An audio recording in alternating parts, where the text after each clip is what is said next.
नमस्कार, मैं doctor H P Sinha, consultant neurologist. वर्तमान में मैं NHMI Narayana super speciality hospital Raipur में अपनी सेवाएं दे रहा हूं। आज हम मल्टीपल स्क्लेरोसिस पर बात करने वाले हैं। मल्टीपल स्क्लेरोसिस को शॉर्ट फॉर्म में MS भी कहा जाता है। हर साल 30 मई को मल्टीपल स्क्लेरोसिस के प्रति जागरूक बनाने के लिए लोगों को वर्ल्ड MS डे सेलिब्रेट किया जाता है। इसका एक ही मकसद है कि लोगों के मन में इस मल्टीपल स्क्लेरोसिस के बारे में ज़्यादा से ज़्यादा जागरूकता पैदा हो और MS से ग्रस्त व्यक्ति अपने आप को अकेला महसूस ना करें। आखिर मल्टीपल स्क्लेरोसिस है क्या?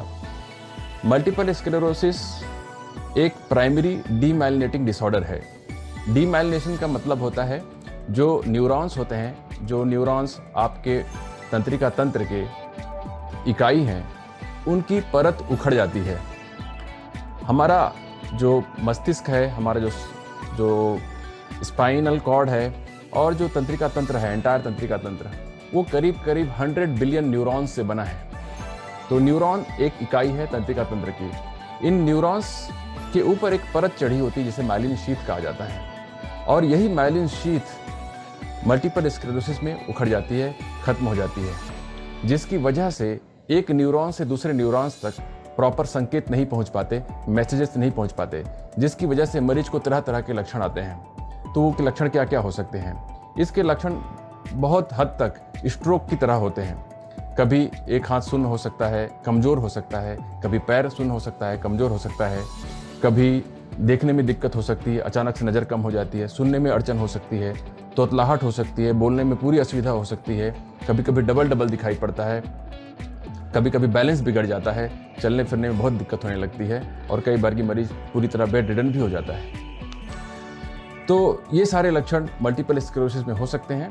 इन लक्षणों के आधार पर डॉक्टर सस्पेक्ट करते हैं मल्टीपल स्क्लेरोसिस को, उम्र आदि को ध्यान में रखकर, और उसके बाद कुछ जांचें करते हैं, जैसे MRI, CSF स्टडी, पीठ के पानी की जांच, VEP जो आँख की नसों की जांच की जाती है, उसे हम VEP कहते हैं। फिर बेरा टेस्ट होता है जो कान के लिए किया जाता है। ये टेस्ट करने के बाद डॉक्टर कंफर्म करते हैं कि आपको मल्टीपल स्क्लेरोसिस है या नहीं। उसके बाद आपके लक्षणों के आधार पर, टाइम और स्पेस में डिसेमिनेशन के आधार पर ये भी तय करते हैं कि आपको किस प्रकार की MS है। 4 प्रकार के MS होते हैं, तो डॉक्टर उसके आधार पर फिर आपको कौन सा ट्रीटमेंट दे रहा है ये तय करते हैं। जब भी किसी मल्टीपल स्क्लेरोसिस के मरीज को उसका अटैक होता है तो उसमें स्टेरॉइड दिया जाता है, जिसे पल्स थेरेपी कहते हैं, मिथाइलप्रेडनिसोलोन दिया जाता है, और 3 से 5 दिन तक देने के बाद फिर कुछ दिनों तक स्टेरॉइड, ओरल स्टेरॉइड मुंह के जरिए दी जाती है। और उसके बाद बीमारी की तीव्रता को ध्यान में रखकर डिजीज मॉडिफाइंग मेडिसिन दी जाती हैं। पहले ज़माने में काफ़ी कुछ साल पहले तक केवल इंजेक्शंस ही उपलब्ध थे डिजीज मॉडिफाइंग एजेंट्स के रूप में, लेकिन अब ये बहुत अच्छा हो गया है कि बहुत सारी ओरल मेडिसिन आ गई हैं जिसे हम गोली के रूप में खा सकते हैं, जिसकी वजह से जिन मरीजों को निडिल फोबिया हुआ करता था उनके लिए बड़ी आसानी हो गई है।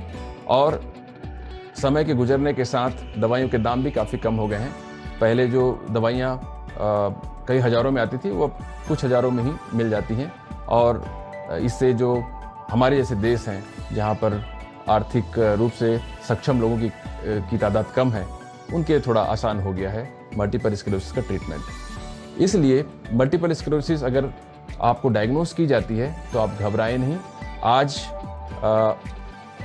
हिंदुस्तान में और विश्व भर में इसका बहुत अच्छा इलाज उपलब्ध हो गया है और इस बीमारी से लड़ने में हम सक्षम हैं।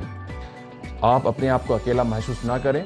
आपके जैसे बहुत सारे मरीज हैं, क्योंकि अभी हम देख रहे हैं कि हिंदुस्तान में भी इसके मरीज बढ़ते चले जा रहे हैं, और हम जैसे और बहुत सारे डॉक्टर्स इस बीमारी से लड़ने में आपकी मदद के लिए हर समय हाजिर हैं। अभी इस कोरोना के समय में कुछ दिमाग में एक कन्फ्यूजन होता है कि दवाइयाँ लें या ना लें, डिजीज मॉडिफाइंग एजेंट्स लें या ना लें।